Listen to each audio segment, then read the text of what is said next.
Muito boa tarde, estamos aqui hoje para mais um Diálogos Luso-Atlânticos. Hoje vamos começar pelo Brasil, mais uma vez.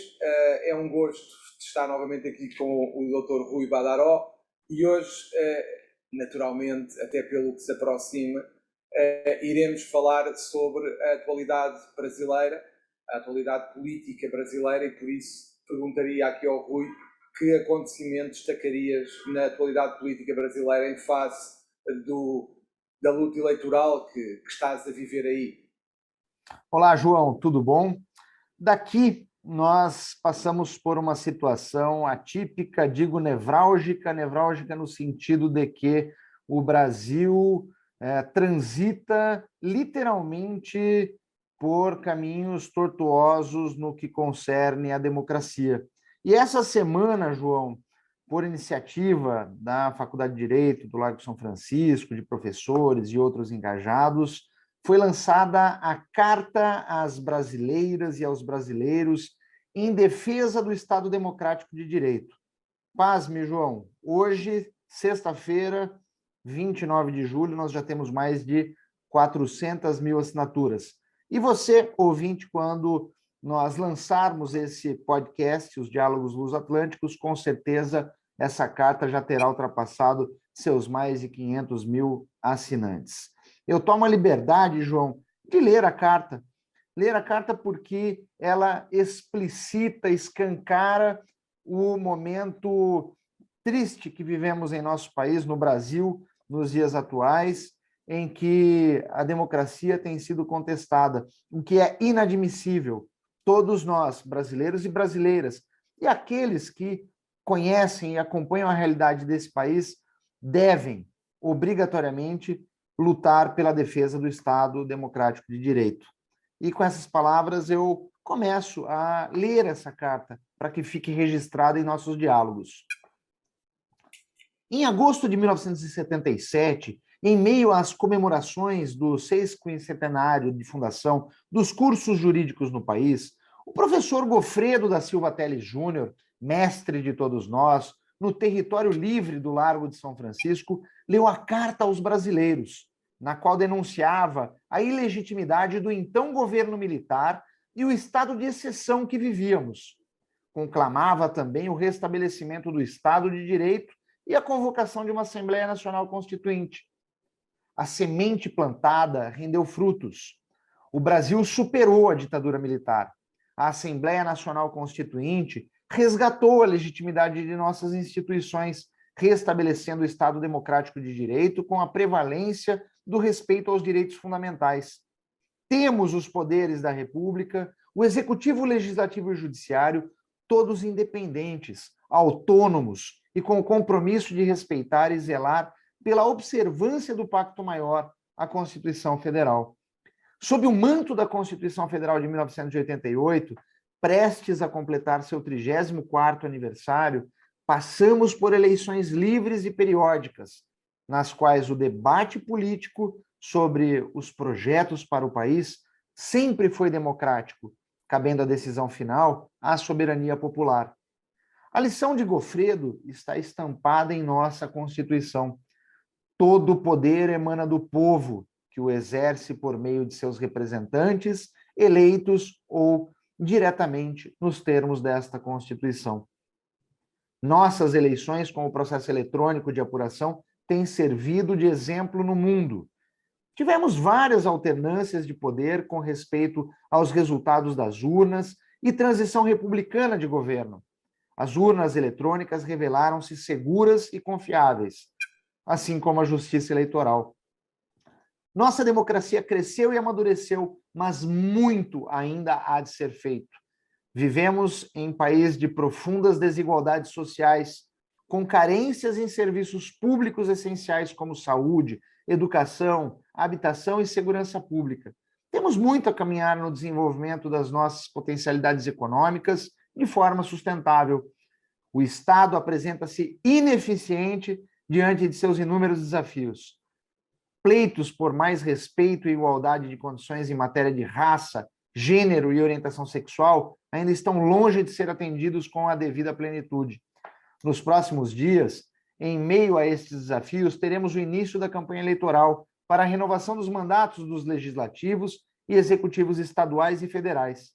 Neste momento, deveríamos ter o ápice da democracia, com a disputa entre os vários projetos políticos, visando convencer o eleitorado da melhor proposta para os rumos do país nos próximos anos. Ao invés de uma festa cívica, estamos passando por um momento de imenso perigo para a normalidade democrática. Risco às instituições da República e insinuações de desacato ao resultado das eleições. Ataques infundados e desacompanhados de provas questionam a lisura do processo eleitoral e o Estado democrático de direito tão duramente conquistado pela sociedade brasileira. São intoleráveis as ameaças aos demais poderes e setores da sociedade civil e a incitação à violência e à ruptura da ordem constitucional. Assistimos recentemente a desvarios autoritários que puseram em risco a secular democracia norte-americana. Lá, as tentativas de desestabilizar a democracia e a confiança do povo na lisura das eleições não tiveram êxito. Aqui também não terão. Nossa consciência cívica é muito maior do que imaginam os adversários da democracia. Sabemos deixar de lado divergências menores em prol de algo muito maior, a defesa da ordem democrática.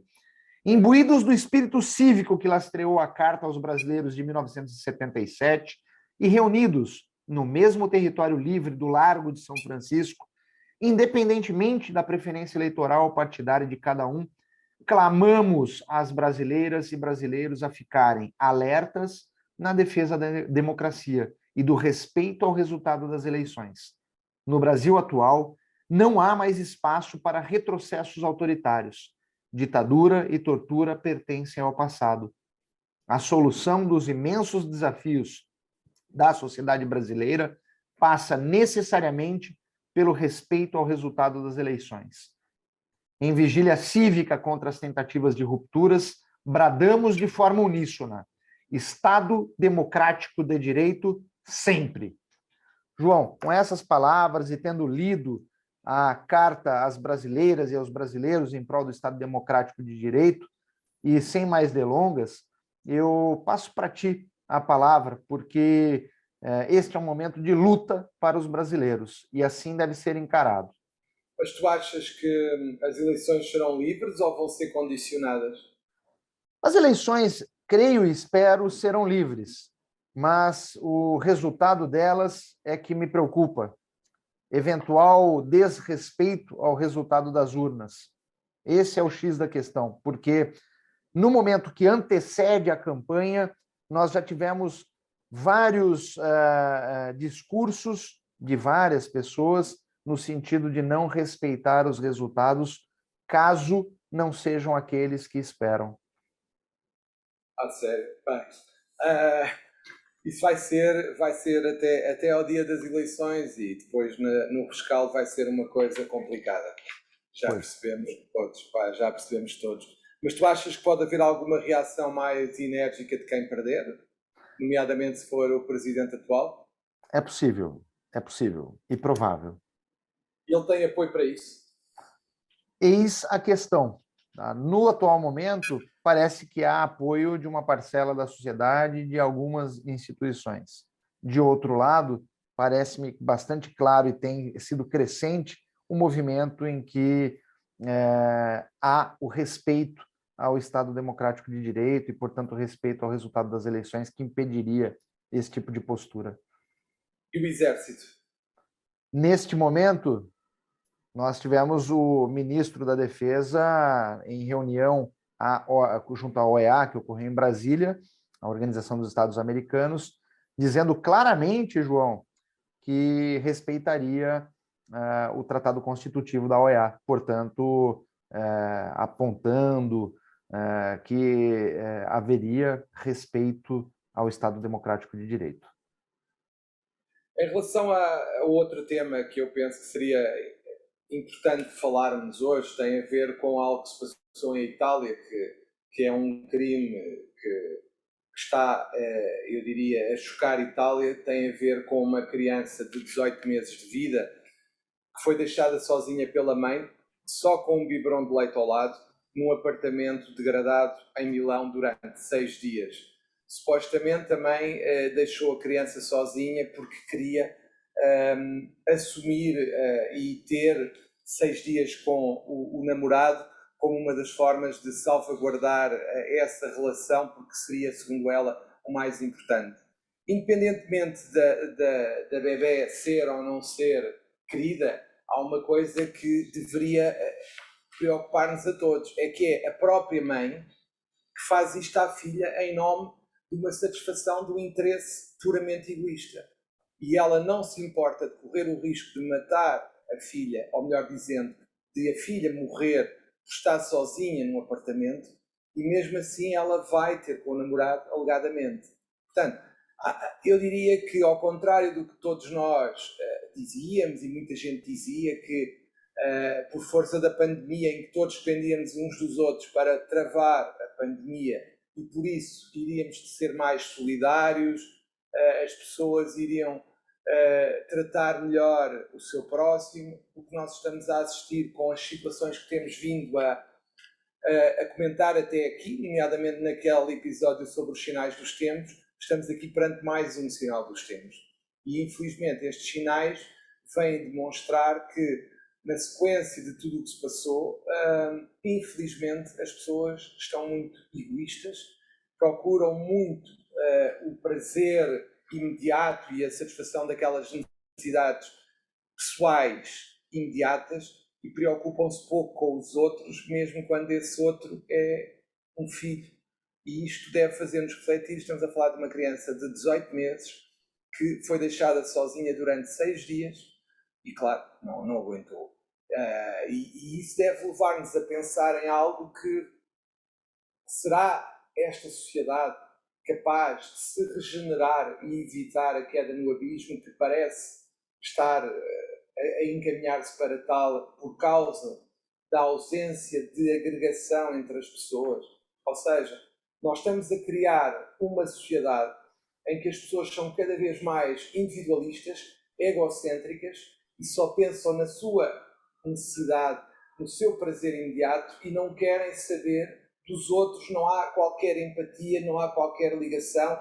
No fundo, nós estamos com o direito, o próprio direito em crise, porque o direito que procura assegurar aquele mínimo de convivência entre as pessoas, através do estabelecimento das tais normas de comportamento, a questão é que qual é que será o mínimo no estado atual das coisas?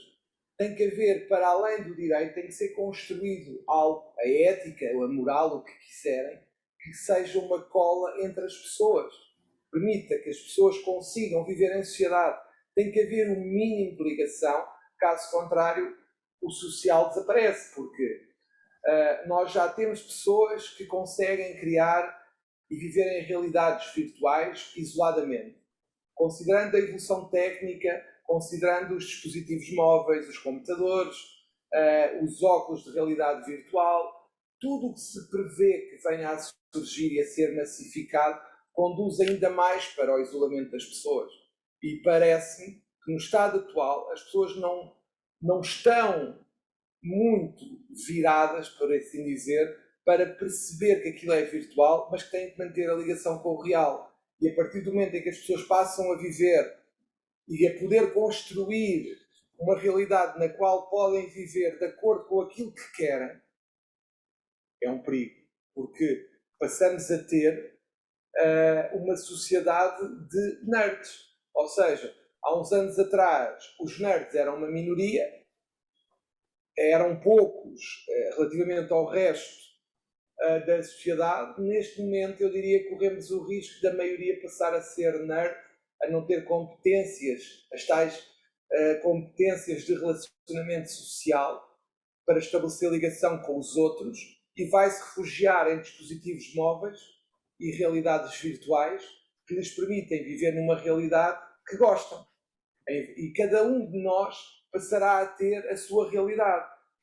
E isto, saímos daquela situação em que cada um de nós tem uma percepção da realidade, mas vive na mesma realidade, para passarmos a construir uma realidade alternativa de que gostamos, de acordo com os nossos padrões, e depois tu tens a tua realidade, eu tenho a minha, e o outro terá outra realidade. Portanto, teremos tantas realidades quantas pessoas existirem no mundo. E isto parece-me preocupante, porque tal como falámos na semana passada, estamos novamente numa situação em que a própria sociedade tem em si a desagregação da sociedade. Porque das duas uma, ou conseguimos contrariar este movimento de isolamento para satisfação de necessidades egoístas, pura e simplesmente, sem qualquer ligação com a sociedade, ou então vamos viver todos para o campo ou para outro sítio qualquer, isolados, numa realidade alternativa, ou mesmo na sociedade, numa cidade, podemos estar a viver cada um a sua realidade, fechados em casa, sem contacto, e isso parece-me que a médio prazo poderá conduzir à destruição da própria sociedade. Não sei o que é que tu pensas sobre isto, mas ainda hoje, a propósito disto, estava a falar com uma pessoa e a conclusão a que nós chegamos é que se calhar uma profissão do futuro que terá futuro será a filosofia, porque cada vez mais nós vamos ter que criar pessoas que pensem a sociedade, consigam falar para a sociedade e construir uma base de ética para a própria sociedade. Ou seja, se calhar aquela profissão que há uns anos atrás aqui em Portugal ninguém queria porque não tinha futuro, se calhar é aquela que vamos ter que começar a criar pessoas para criar massa crítica que possa incutir valores na sociedade através daquilo que diga.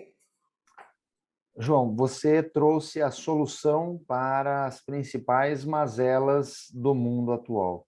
Nós precisamos formar massa crítica para que esta massa crítica permita evidenciar a importância da vida em sociedade. Homem algum é uma ilha, já dizia o autor do livro homônimo Thomas Merton. E, nesse sentido, por mais que todos tenhamos um quê de egoísmo, esse quê de egoísmo jamais poderá suplantar o bom relacionamento, o bom convívio da vida em sociedade, porque em que pese seja possível, graças ao metaverso e às novas tecnologias de realidade ampliada ou mesmo virtual, não é possível você efetivamente viver apartado de uma vida com a sociedade, porque a vida em sociedade, o convívio em sociedade permite que você efetivamente sobreviva. Então, se nós formos analisar as necessidades mais básicas do ser humano, não é possível que sejam construídas de forma isolada, a não ser que a pessoa queira apenas sobreviver. E daí ele vai comprar um quinhão de terra, vai plantar, vai criar o próprio gado, vai produzir a própria energia elétrica, que lhe dará acesso às novas tecnologias, vai ter que criar uma rede de internet para ele mesmo, porque é pela vida em sociedade, pela vida em comunidade, que tudo isso é possível existir.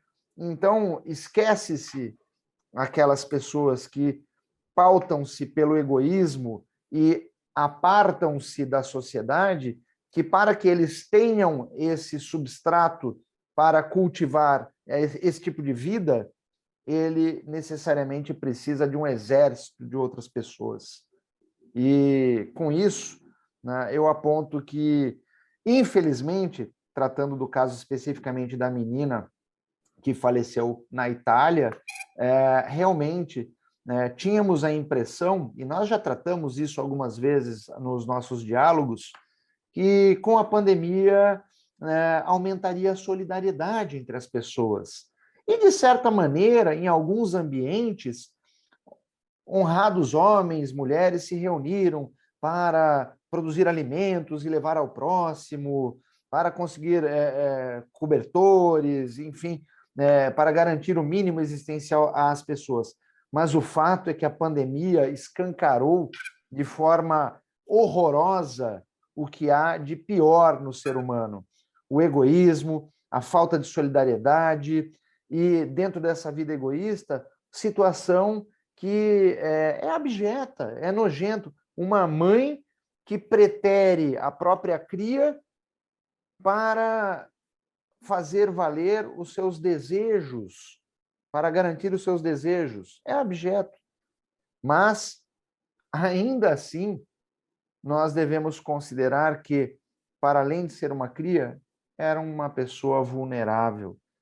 E, dentro dessa vulnerabilidade, como ser humano adulto, jamais poderia ser deixado à mercê de intempéries do próprio tempo, porque sequer uma criança com essa idade consegue se alimentar. É triste, João. Vivemos Muito, é novamente os muito. sinais dos tempos. É isso mesmo. Bem, Rui, terminamos, não é? E voltamos para a semana.